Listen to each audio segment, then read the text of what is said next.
You're tuned into Spark, informing minds, inspiring ideas, igniting innovation. Let the conversation sink into your soul. This is Kelly Marlowe, host of Spark. Today I'm talking with Dr. Sheldon Jordan, who is the Clinical Associate Professor of Neurology at UCLA. He is the chief investigator and author for numerous institutional studies evaluating and treating neurological diseases and other age-related illnesses. We will be talking about the anti-aging of the brain and new regenerative approaches today. Thank you for joining me today on Spark, Dr. Jordan. Can you talk about the aging process of the brain? What to expect? You had mentioned before the show that people's brains start to age in the 50s, 60s, and 70s, right? So we're going through different changes throughout these decades. That's right. People start to age probably beyond age 20 or 30 even. We can start to see changes. In fact, if everyone can think about their growing up and getting into middle age, you already are able to detect things that are changing. For example, you're having more difficulty in learning new dance steps or new skills. It's sometimes more difficult to memorize material. Sometimes you need to be reminded about recent events. So in terms of memory function and new skill acquisition, those are things that already start to change when you're in your 20s or 30s.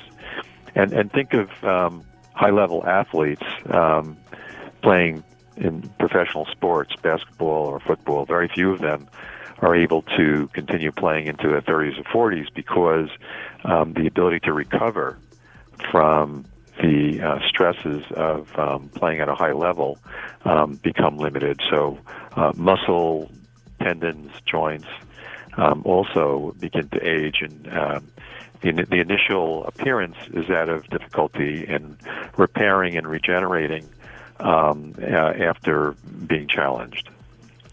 When do we need to start thinking about, I guess, the restorative process, or how we need to change or maybe improve how we're taking care of ourselves then?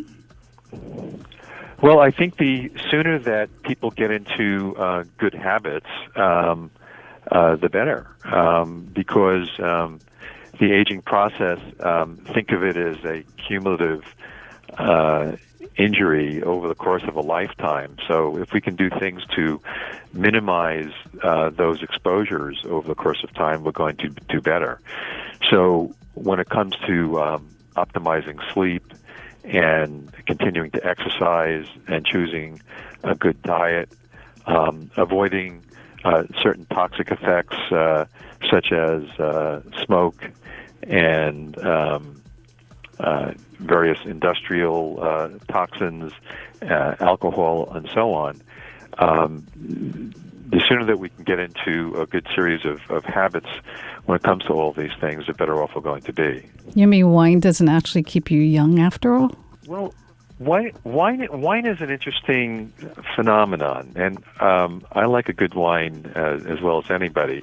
The studies that have been done over the years suggest that one glass of wine may possibly be healthier than none at all. However, when you get beyond one glass and you get to 2 or 3 glasses of wine a day, and to that extent other alcoholic beverages as well, you start to run into trouble with hypertension, weight gain, and a variety of things that become counterproductive. Some of the health benefits of alcohol may relate to some of the compounds that are found on grape skins. There's a compound called resveratrol, which does seem to confer some anti-aging benefit. But studies have also been done with other kinds of alcohol beverages that don't necessarily have that compound. And it seems that again, the one glass a day equivalent of other alcohol beverages may also confer some health benefit. That's really good to know. So it sounds like, though, the acceleration starts in the 50s, would you say? Well, I think a lot of the problems that I was alluding to earlier become much more apparent when you get into the 50s, 60s, and 70s. So by the 50s, people already noticed that memory impairment is often more apparent. They may need to keep notes more carefully. They need reminders, more difficulty in picking up new skills, and then strength and endurance and ability to recover from an exercise becomes more limited.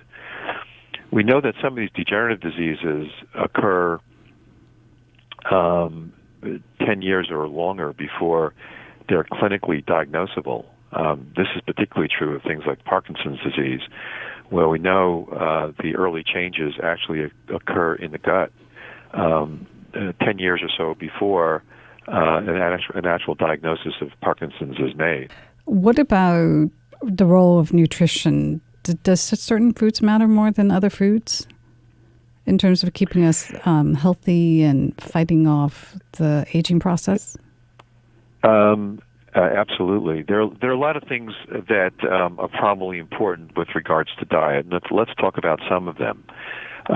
First of all, one uniformly agreed upon phenomenon about diet is that relative caloric restriction appears to be one of the most robust ways of slowing down the aging process.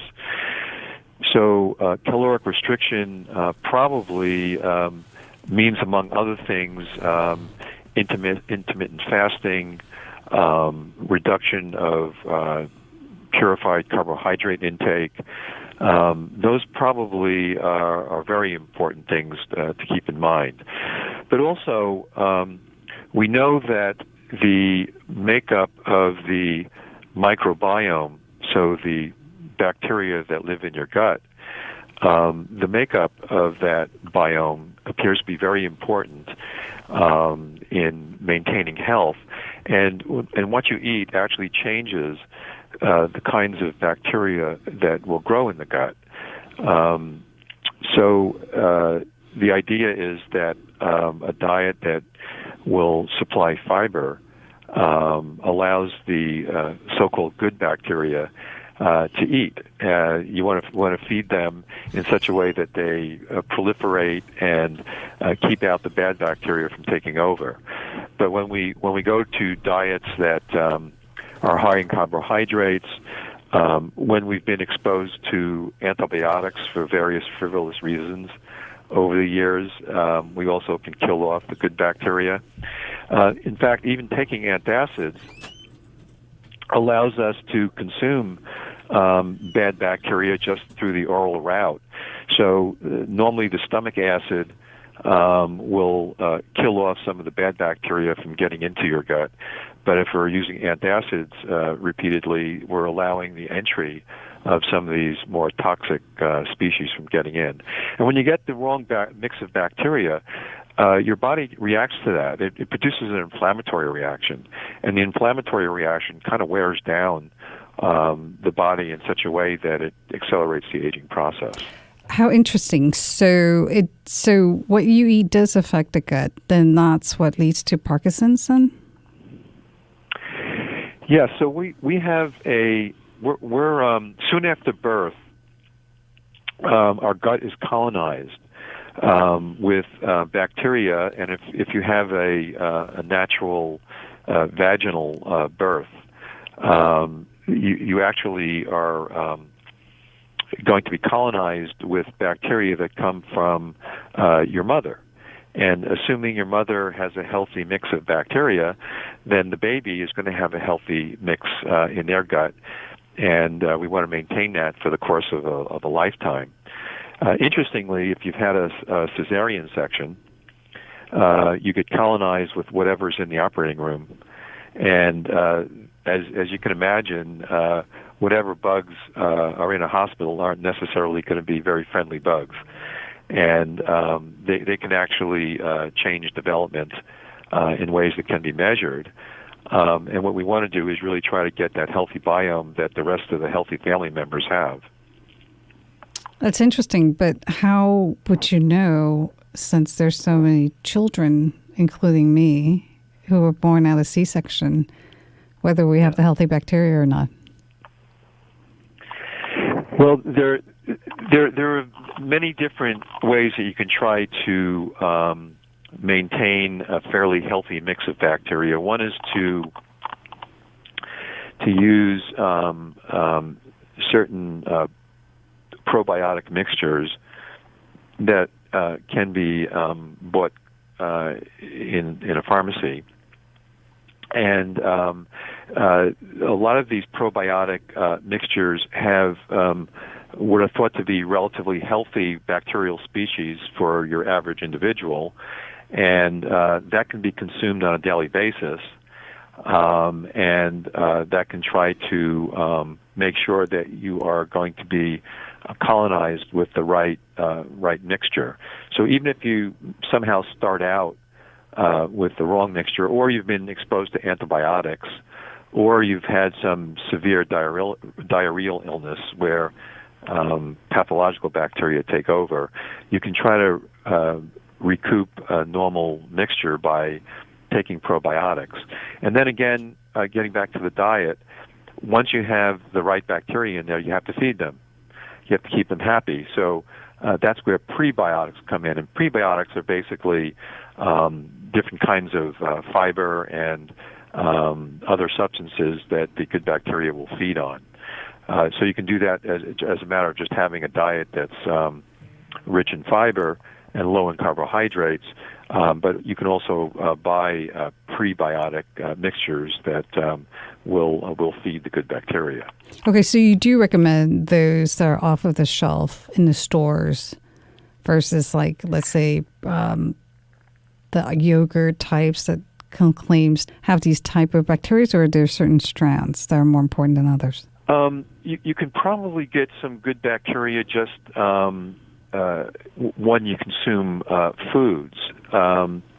But if you have been on antacids, or if you've been exposed to antibiotics, or you've had a diarrhea illness, the good bacteria may be damaged in some way, and you may be overtaken with colonies of pathological bacteria. So you'd like to restore that with a probiotic mixture that has some of the healthier bacteria. You know, there's also an interesting phenomenon that's been considered in an experimental situation, doing actual fecal transplants.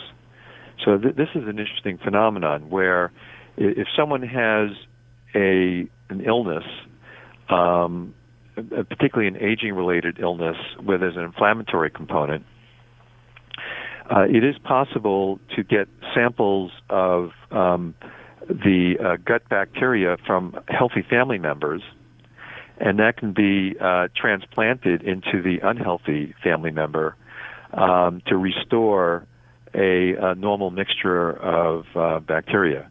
So that's an interesting experimental phenomenon that people are doing from time to time around the world. And it's easy to do, or it's complicated? It's difficult to do, and it's considered experimental. But the idea is you take a healthy individual in your family, you can get a sample of their bacterial mix, and that can be transplanted by doing a colonoscopy. That sample can be implanted into the unhealthy family member so that you can recolonize with the right mixture.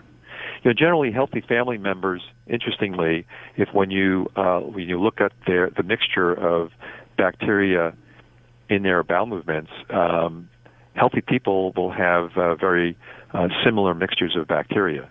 The ones that have various kinds of inflammatory diseases will often have an abnormal mixture. And interestingly, if you look at subjects with aging-related diseases such as Alzheimer's disease, Parkinson's disease, and so on, they have an abnormal mixture of bacteria in their gut.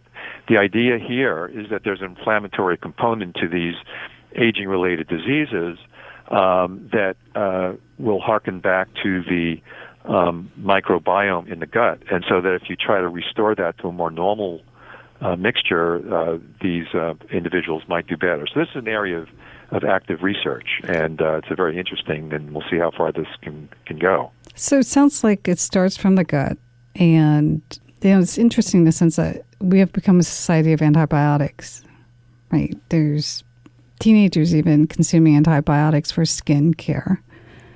So it sounds like we have to focus on the gut first and reduce any type of inflammation that's coming from there? For sure. I mean, we know, getting back to the example of one aging-related disease, Parkinson's disease, we know that it starts in the gut because when individuals have had colonoscopy for just general health screening and little polyps are taken off, those polyps, sit on the specimen shelf for many, many years. And then later on, years later, when people actually develop Parkinson's and you go back to this polyp that was taken out 10 years ago, you can find the abnormal protein deposits in the polyps from the gut of that individual 10 years before they knew they had Parkinson's disease. And then interestingly, for those individuals who have had a vagotomy for treating ulcer disease, so they actually cut the communication between the gut and the brain, the vagus nerve, when you cut that, the incidence of Parkinson's goes way down.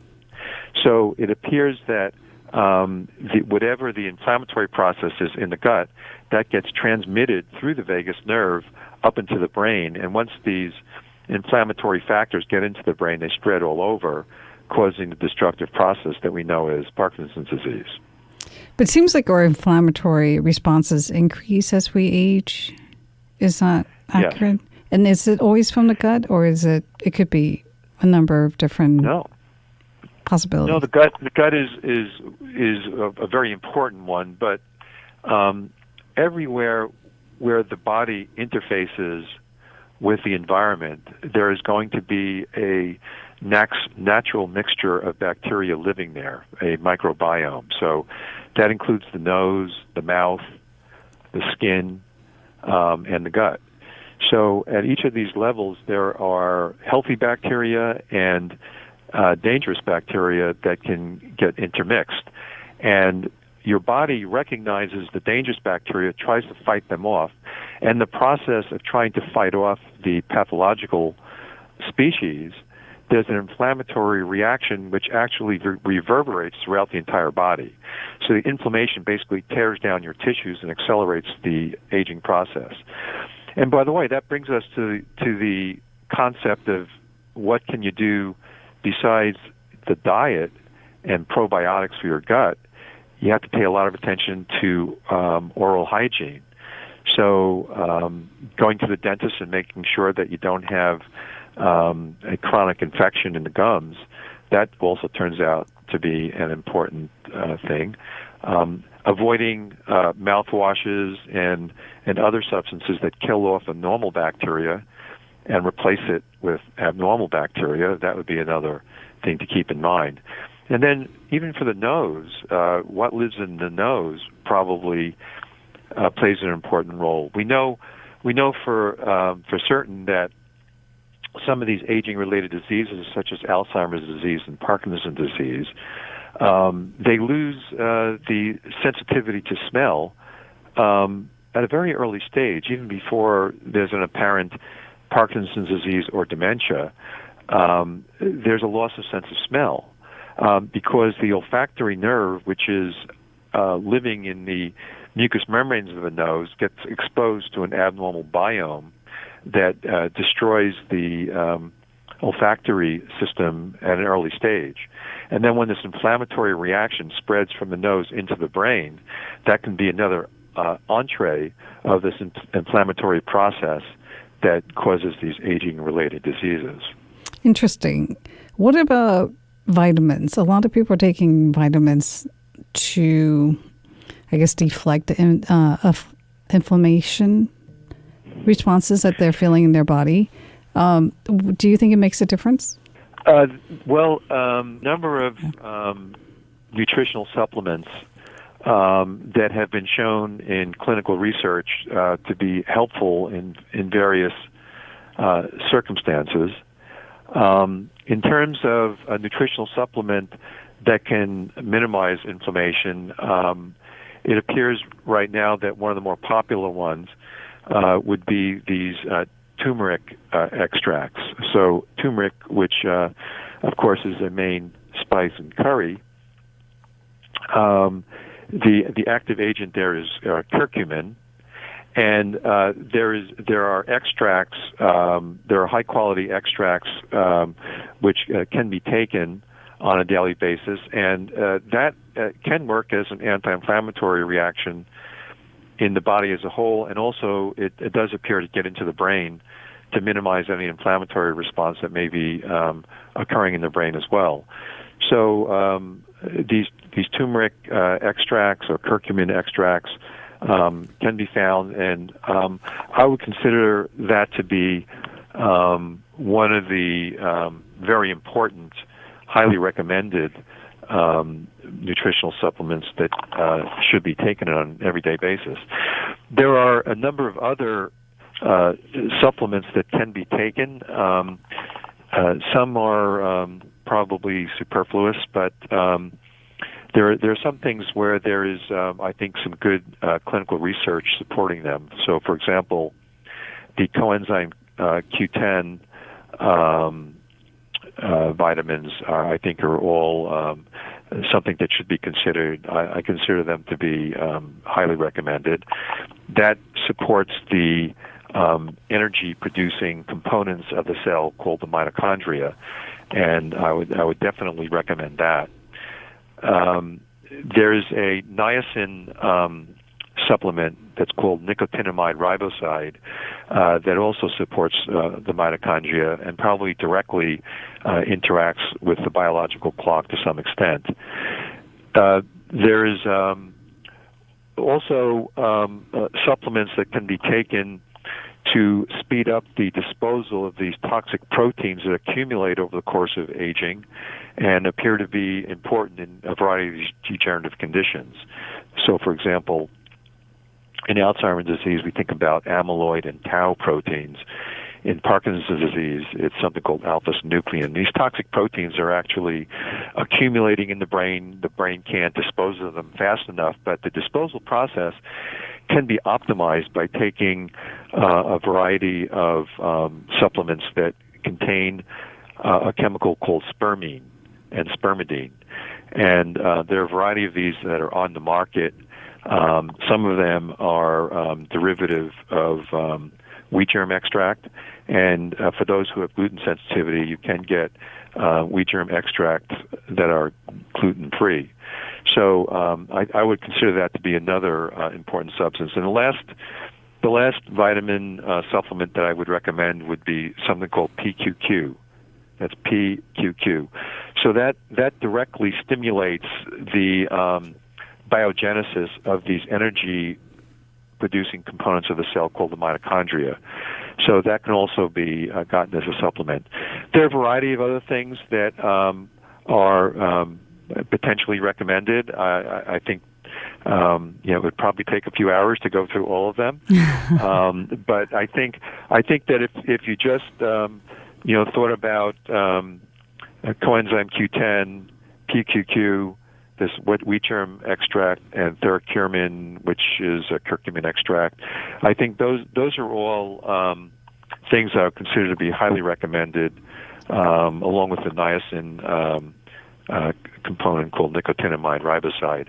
So you don't have to have 20 or 30 different things. I think you can narrow it down, make it feasible, so you can do it on a regular basis. And you consider that along with the kind of diet that we were talking about, low in carbohydrates, high in fiber. You have a regular exercise program, continue to be mentally active, and make sure that you optimize sleep, which also turns out to be an important thing to have in a healthy aging program. I think if you think about all those things, then you have a good program. So this is all just for the brain, but I would imagine that it's still going to improve your body as well. Of course. Yeah, I would say the brain, in some ways, reacts like the rest of the body. The one thing that's a little different about the brain than the rest of the body is that not everything can easily get into the brain to do its work. So the supplements that I'm discussing, we know do get into the brain. Some other things don't get to the brain very well, and so they're not going to be all that useful for maintaining healthy aging of the brain per se. We're going to take a quick break and thank our underwriters. Be back on Anti-Aging of the Brain with Dr. Jordan. This portion of your program has been brought to you by generous help from the Barrel Room at 415 Sansom Street right here in San Francisco. You already know that the Barrel Room is a venue to get a finely crafted cocktail, meanwhile stay for dinner with an evolving menu that changes to feature a new wine region several times a year. You know they also have a fully stocked wine store that you can get a bottle to take home or get enough to fully stock your next event. What you may not know is they have a secret door that leads to a more than 100-year-old speakeasy, and inside you can have a meeting, a private gathering, just a drink, or even a quiet dinner in. To find out where that door is and what it leads to, you'll have to call the Barrel Room at 415-956-6900 or go to www.barrelroomsf.com. This is KXSF 102.5 FM, streaming worldwide at www.kxsf.fm. And you're tuned in to Spark with Kelly Marlowe, informing minds, inspiring ideas, igniting innovation. Let the conversation sink into your soul. I was talking with Dr. Jordan before the break about nutrition and anti-aging of the brain, the relationship between the two. What about genetics? How does genetics play a role in the aging process? Genetics is a very important factor, and we used to think that we're sort of born with what we have, and we're going to live out a fate that is related to our DNA code. I think to some extent that's still true, but now we're learning about genetic engineering that can actually modify the expression of some of our genetic codes. So a lot of what we're experiencing today is going to be very different over the next small number of years. But generally speaking, if we look at a traditional conceptualization of genetic factors in this field, we know that there are certain rare diseases, one called progeria, where young children can age over the course of just a few years and become what appears to be an old person, even though chronologically they're only a few years old. But then there are also much more common examples of certain aging-related diseases that happen to occur fairly early. So in the 50s and 60s, you can start to see people who have dementia. You can see people that have Parkinson's disease and other similar types of degenerative diseases that occur at a very early age. And these individuals have inborn problems with their metabolism, so they can't dispose of some of these toxic proteins that we were talking about earlier. And so they accumulate toxins which overwhelm their system and cause a very rapid degeneration. Now, most of the healthy aging, where it becomes disabling, into the 70s and 80s or 90s, it's much harder to demonstrate a genetic component, but of course there still are going to be some genetic components. They're just not going to be overwhelming, as you see in these people that have very early onsets of dementing conditions. So talking about toxins, it's big right now with detox therapies. Do you actually think they work? And are there certain toxins that we should be more aware of or, try to flush out? So there are several approaches that would be considered in detox treatment. So one very popular type of detox treatment is something called glutathione. So let's talk a little bit about that. And there's probably some utility to this. And by the way, glutathione can also be taken as a daily supplement, and I would put that in the category of probably recommended, but maybe not highly recommended. Let's talk about how that works. So we were talking about the energy-producing components in the cells, the mitochondria. So the mitochondria are absolutely critical for health. They produce all the energy that you need to build the tissues, to move, to exist as a living organism. Energy is required to do all of that. So the mitochondria take the responsibility of producing energy, and they do it in a way that is not 100% efficient. In other words, in producing energy, there are some toxic byproducts that are inevitably produced. So if you can imagine an electrical generator that's producing energy, but it also produces sparks from time to time. And the sparks produce that ozone smell that you are all familiar with when you're around, electrical machinery. That ozone smell in the air is produced by the sparking component as the generator is working. Well, you have the analogous situation in the mitochondria that as it's creating its energy, there are little sparks that are set off, basically little excessive bits of electrons that are coming off of the system, and that produces some very toxic chemicals that are destructive to all the tissues. So this is a situation that we call oxidative stress. So these toxic chemical byproducts basically interact and tear apart all the tissues, not just the mitochondria, but just everything in the cell, and produces a rapid aging process. So there's a natural detoxification process within the cell that uses a naturally occurring substance called glutathione. So glutathione is able to absorb some of these toxic substances and neutralize them. Unfortunately, as we get older, we don't produce enough of this particular detoxifying agent, glutathione. So the glutathione can be taken as a nutritional supplement, but it can also be given intravenously. So this is a very popular detox form. Many doctors will provide intravenous glutathione in their office. It probably has some benefit, but also a similar benefit might be conferred by taking a glutathione supplement.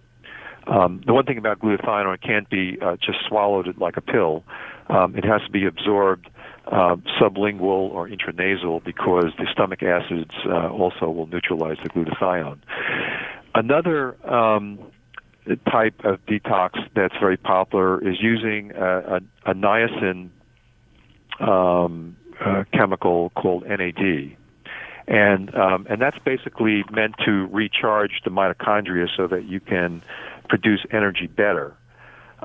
So when you're feeling run down and you have a low energy level, this NAD can be given intravenously. But again, we talked about the nicotinamide riboside nutritional supplements, which I consider to be highly recommended. That can be taken as a pill. So I don't know if you really need the intravenous. Of course, people will also get vitamin therapy. Now, whether that really helps or not, because I think a lot of these vitamins can be taken orally, but if you have problems with digestion, or you have an emergency situation where you're not able to consume enough vitamins quickly enough, then getting that intravenously probably has some benefit. So, But these are more sophisticated. My summary statement would be some of these intravenous detox therapies probably play a role, but I think if someone actually has a regular dietary intake of the correct nutritional supplements, it probably isn't necessary in many instances. Oh, those are pretty sophisticated. I was thinking more about people who are juicing, where right now, like kale or celery is really big, and that's all people are drinking, or they go on a juice diet for a few days, and then they're like gut clearing therapies. Do you believe in any of those? I don't know if there's any value in that, particularly. I think if you have a good diet that's low in carbohydrates and high in fiber, and you avoid antibiotics, and you have the proper mix of probiotics going in, I don't know if you need to go through these extreme diets. However, there is something to be said for intermittent fasting. And now that's not really so much detox as it is the intermittent caloric restriction, which probably does have some value in terms of life extension. I don't know if that's specifically a detox component, but it is a caloric restriction that might be something that is done from time to time. Okay, I want to quickly touch upon this before we talk about your newest regenerative research. It's about the viruses that we could catch, like herpes, right? That goes straight into the nervous system and brings on a brain infection that can be destructive. Can you talk about the various viruses that we may not be aware of and the damage that does to the brain? Sure. That's an important topic. And we should also talk about sleep before we go on and talk about the regenerative processes as well. But when it comes to some of these invasive viruses like herpes, so it turns out that virtually 100% of people over age 60 have been exposed to herpes simplex type 1, which is the kind that causes fever blisters or cold sores, and as opposed to the genital form, which is type 2, which is also fairly prevalent. The concept here is that once herpes is in your system, you never lose it. Now, it goes into a dormant state, or apparently dormant state. So it lives in your body, and it may not come out as a rash, but it does smolder, and it activates from time to time, and your body expends an enormous amount of energy and an enormous amount of resources in beating it back down so that it remains in a relatively dormant state. Now, the issue here is that as the body is fighting this off periodically, it markedly increases the overall inflammatory profile in the body as a whole. This inflammatory profile tears down your systems, your body systems and your brain systems will rapidly age as a result of this ongoing infection. So one concept is to go on a prophylactic daily dose of an anti-herpetic medication like Valtrex or Recyclovir is something that many people are doing with this thought in mind. Now, there's another related virus called CMV virus. That's CMV, cytomegalovirus. So cytomegalovirus is present in perhaps about half the aging population, and this is something that I check for specifically. It's thought to be one of the most important factors in aging. CMV gets into the system, and it specifically runs down the immune system, so that you become more prone to other kinds of infections. It appears to be a bad actor in concert with HIV, by the way, and it has some sort of a combined effect if an HIV virus is also floating around in the system. But CMV basically wears down your immune system so that you become more prone to influenza and pneumonias and other infections, which obviously tears down your body as a whole as you become older. So I check for for CMV, and if they have that in their system, I'll also put them on a prophylactic antiviral antibiotic for that as well. There are other bugs that get in your system that can cause long-term consequences. Of course, the Lyme disease bacteria, Mycoplasma, Helicobacter, there's a variety of other ones that get in your system and are probably additionally responsible for rapid aging. What about HPV? Well, HPV also produces a chronic inflammatory process.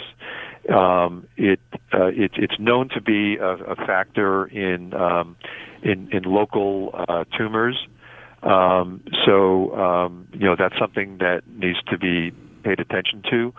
I don't know to what extent that plays a role in an overall inflammatory process for the body as a whole, but I suspect that on some level it does. I think the more research needs to be done talking about HPV for the body as a whole. We clearly know that it's problematic for local mucosal tissues in causing local tumors. Does dementia also originate from the gut? Well, the idea is that the abnormal bacteria that produce an inflammatory reaction in the gut, in the nose, in the mouth, that adds to an inflammatory process which is reflected in a more rapidly progressive dementing process. There's clearly an inflammatory component to Alzheimer's disease and other forms of dementia, and it appears that to the extent that we can try to combat this inflammatory process, it would probably slow down this brain aging process and these degenerative conditions. Time for a short break. We'll return more on anti-aging of the brain with Dr. Jordan. It takes a village to keep independent radio alive and well in San Francisco. That's why KXSF 102.5 FM is looking for underwriters to support our station. If you are an individual who loves listening to local artists and bands, or you run a business that cares about cultural diversity in our city, your tax-deductible donation to San Francisco Community Radio is a great investment. To find out more about how to become an underwriter, go to www.kxsf.fm, click on Become an Underwriter, and help keep KXSF on the air through 20.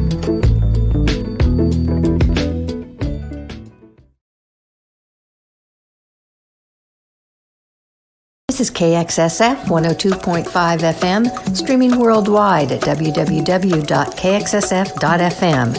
And you're tuned in to Spark with Kelly Marlowe, informing minds, inspiring ideas, igniting innovation. Let the conversation sink into your soul.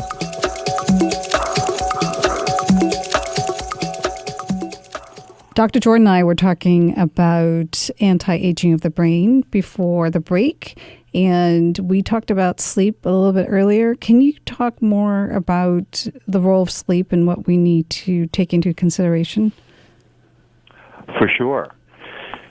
So sleep is one of the probably most important factors that we have to keep in mind in making sure that we have a normal aging of the body as a whole and the brain.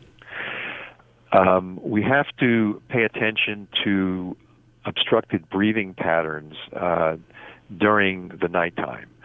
So for those individuals who snore heavily and they even have obvious difficulty with breathing, they really should be formally tested in some sort of sleep apnea screening examination, because with sleep apnea, there are pauses in the breathing.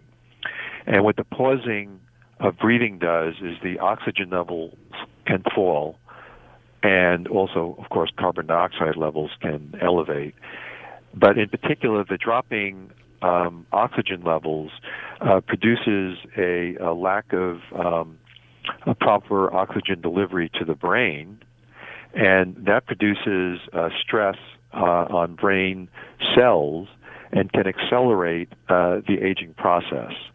So in those individuals who have heavy snoring or apparently have breathing pauses at night, they should be evaluated and they should be treated to be sure that they have normal breathing. Now, sometimes just merely getting a full bed wedge, getting the head up a little bit, will minimize snoring and breathing obstruction, and people can often get into different positions on their side, for example, that will open up their airway passages better and will stop the snoring and obstructed breathing. But if a simple change in the sleeping position and getting a bed wedge doesn't change this, there should be a formal evaluation, because that's something that shouldn't be missed. What's a bed wedge? Is that something that helps you incline so with some precision? There's a foam wedge, which I really like a foam wedge that covers the whole bed. You can get this online. It goes from the foot of the bed all the way to the head of the bed, so there's a gentle slope that goes underneath the mattress, between the mattress and the box spring. And the idea here is that when you're walking around all day, all the fluids collect in your feet. And you, of course, you know that because at the end of the day, your shoes get tighter.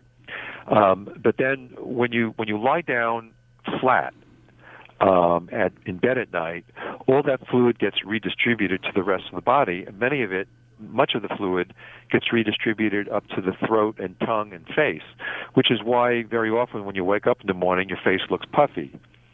Well, your airway also gets puffed up, and when there's swelling in the airway, that produces the snoring sound and can obstruct the breathing. So that's where the sleep apnea occurs at night. Now, by simply elevating the head of the bed a little bit, less of that fluid will be redistributed up to the throat and tongue and face. So cosmetically that's good because you don't wake up with all that swelling. But from a physiological standpoint, it's even better because you don't get as much of that obstructed breathing.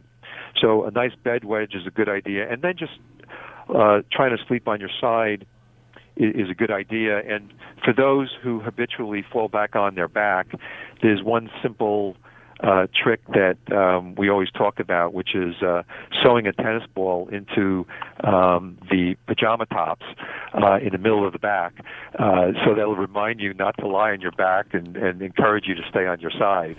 And that can be a nice simple trick that can be done along with the bed wedge to minimize snoring and maximize breathing. Interesting. You mentioned that we're now in a new chapter in history where the causes of brain aging can be identified and treated. Can you talk about this? Sure. So we've been talking about, up until now, all the things that you can do to prevent the deterioration in the body and in the brain. So things that we can do to protect, to detoxify. But what's also important to know about is all the things that we can do to regenerate the brain. And this is where all the breakthrough research is being done now.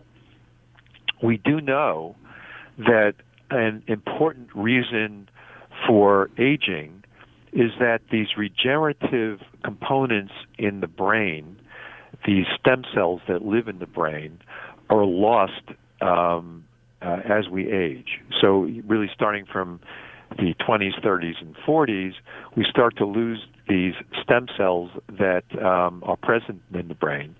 And the stem cells provide two very important ways of protecting the brain and maintaining youthfulness. One thing that they do is that they can replace damaged and worn-out cells. So there is a capability of producing new cells, and that's one good thing. The other thing that stem cells do, and this is maybe even more important as we grow older, is that the stem cells provide little bits of information, little signals that are packaged in very, very tiny little packets called exosomes. That's E-X-O-S-O-M-E-S, exosomes. So the exosomes are released from these stem cells, and they tell all the other cells in the brain to keep functioning, to remain youthful, to make new connections, to process information in a way that allows people to interact with their environment in a productive way. But as you age, these cells are lost. So these signals that keep cells young are lost, and things start to fall apart. You're not able to provide new synapses, new connections. You're not able to interact with the environment as the environment changes around you, and you also even lose old skills that you've had. So we didn't know up until recently that these stem cells can be replaced. And they can be rejuvenated. And they can be rejuvenated by simply taking exosomes from a younger individual.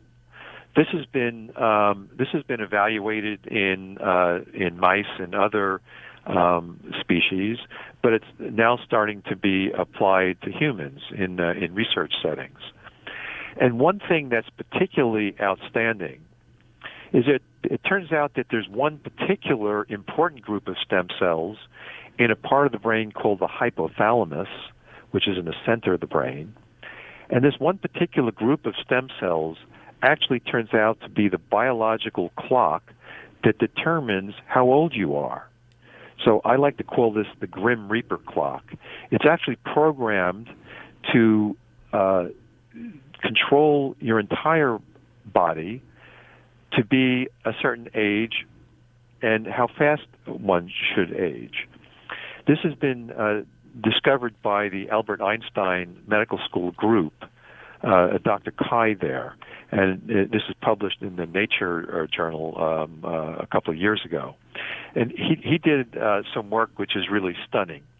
So what he found is if you take a mouse, and this biological clock in the hypothalamus, if you selectively destroy this group of stem cells, a mouse rapidly ages and dies. On the other hand, if you take an old mouse and you inject this group of stem cells in the hypothalamus with exosomes from a young mouse, the old mouse becomes young. So not only is there a biological clock that establishes how old you are and how fast you age, but the biological clock, this Grim Reaper clock, can be reprogrammed. So this is, if you will, an exciting bit of research that gives us a glimpse that there may actually be something akin to the fountain of youth. That if this biological clock can be reset, then you can take an older individual, expose that individual's exosome, expose that individual's stem cells in the hypothalamus to exosomes, and you can make an older individual young again, potentially. Now, how can you do this non-invasively?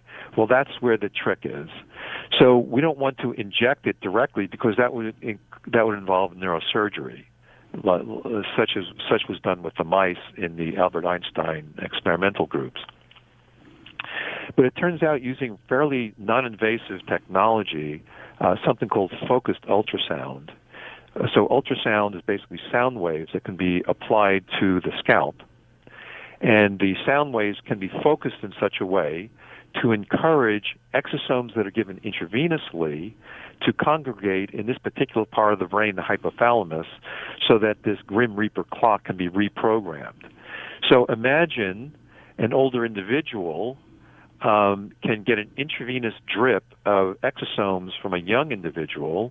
Those exosomes can be coaxed to go to this hypothalamic stem cell group to reprogram the biological clock.